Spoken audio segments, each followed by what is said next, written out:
Right. Yeah. Yeah. Huh. Interesting. Does it say that in there? Because that's It does somewhere, but I can't find it now. It's true, and I hadn't thought of it in quite that way, but yeah, well, it's true.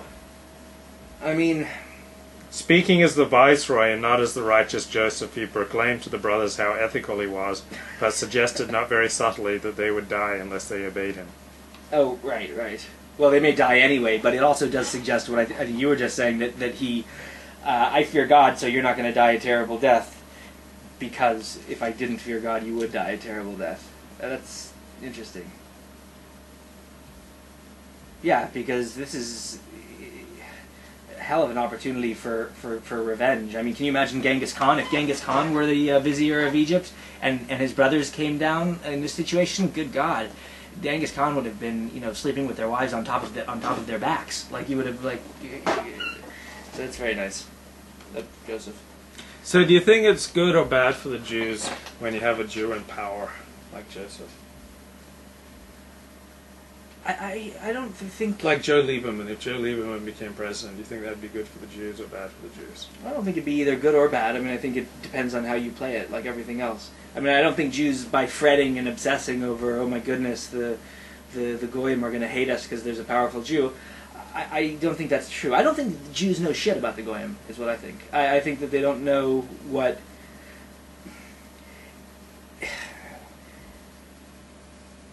I think the Jews underestimate non-Jews a lot. Underestimate both their moral capacities, overestimate the degree to which... Intellectual capacities, yes. The Yiddish Kop, Goyish Kop, that kind of thing. I think they overestimate the degree to which non-Jews are obsessed with Jews. There are some who are, I know. But I think a Jew in power is not in and of itself a problem or a blessing. I think... You think the Jews by nature are more likely to commit white-collar crime? Well, by nature is a tricky word. I certainly think that a disproportionate... If Jews are 2% of the American population, I would be shocked if they weren't a significantly larger proportion of white-collar criminals. I mean, anyone who wants to argue with me on that and call me an anti-Semite for that, I'm ready for you. Because, right? I mean, don't you agree? Did you invest any money with Bernie Madoff? No, but I'm on Bernie's side. Did we talk about this last week? I don't think we did. I don't. I've always said sports gambling is in some ways more honest than betting in the stock market, because at least with sports gambling there's a day of reckoning. If the team sucks, they lose, you're out. With stock, it doesn't matter how shitty the company is. If people are excited, there's kind of momentum behind it, emotional momentum, then the price goes up. So NASDAQ is in a lot of ways a Ponzi scheme, and I think stocks, even money, generally is. So I don't think Bernie was doing anything all that special. He was the product, and people invested, and as long as they were excited about him, he kept making money. Well, Bernie Madoff came into my chat room here earlier today, and he said, "Joy to the world, today we mark the birth of the real Mashiach, the one who can and will forgive all my sins. But will the hordes of angry Jews parked out in front of my apartment on Park Avenue take the hint? I doubt it. I'm thinking of doing Chinese today, but I don't know any Asian women. Today is a good day for a Jew to get things done. Jesus forgives my sins, why can't the Jews?"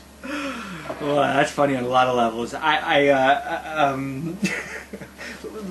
There's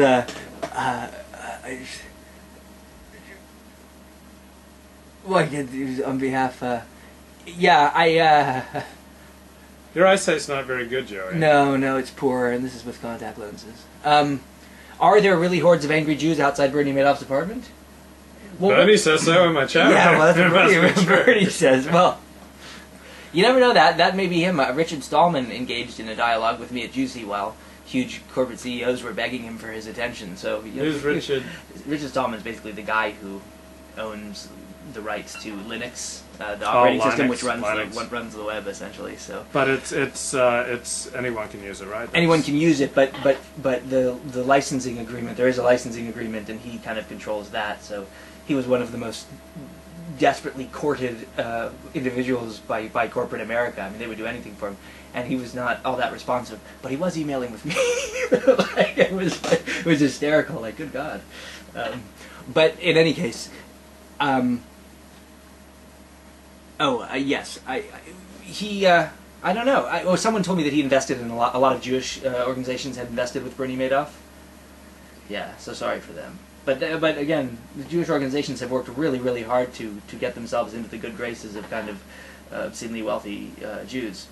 So, I guess this is just how it works. I think the question of Jews in power is an interesting one because Orthodox Jews and traditional Jews tend to think it's bad Right. to have Jews in power, and bad to flaunt your success in front of the Goyim, and bad to have Jews in like powerful secular roles. It's like keep it quiet, and liberal and secular Jews think it's great to have Jews in power and Jews winning awards and Jews being flashy and loud and saying they're Jews. And like running Hollywood and banking and like going for power and like Orthodoxy has a real suspicion of Jews grasping for power in this world. Right, and you're right. Secular Jews think it's the bomb.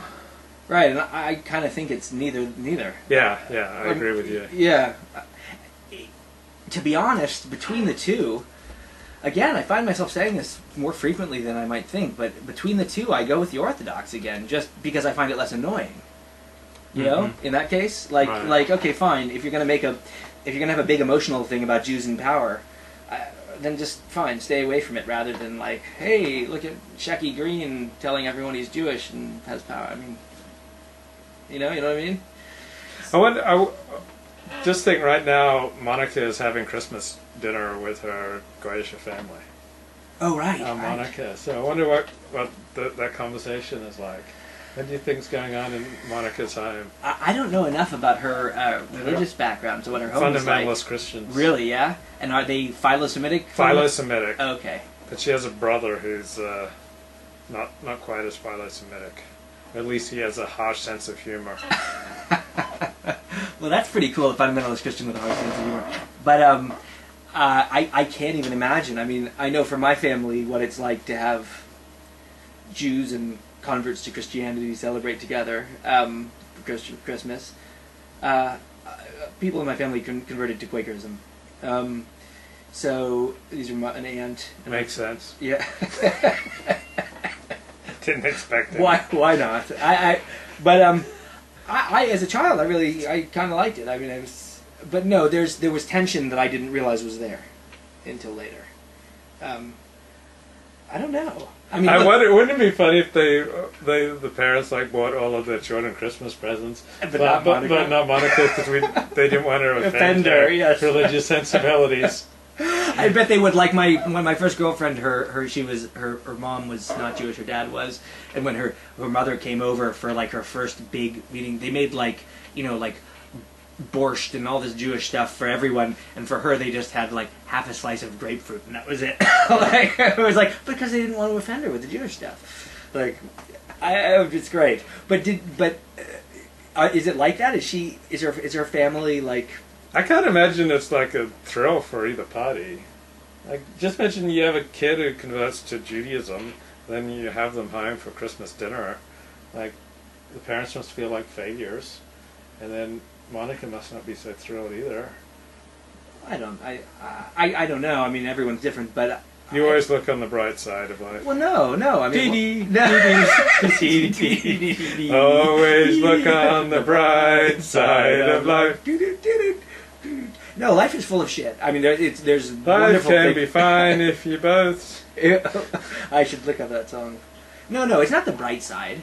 There's a lot of trash and terror and awfulness in life, but not just at Monica's home. Not just at Monica's home, and no, but I think that of all the things that terrify me, Monica's parents are not one of them, and a child of mine converting to some. I'm trying to think of a faith that I would have. If my child became a Mooney, I think that would rub me the wrong way because it smells too much like. What if they became gay? I don't think that wouldn't bother you. Well, especially the daughters. I think I might even prefer if the daughters were gay. I have to be honest. What about the boy? He married another man, and he's the female in the partnership, and you'd like. All right, you'd be like thrilled. Okay, no, your son is getting. No. I will be. That big hairy black guy. Oh shit. Okay, I'll be honest.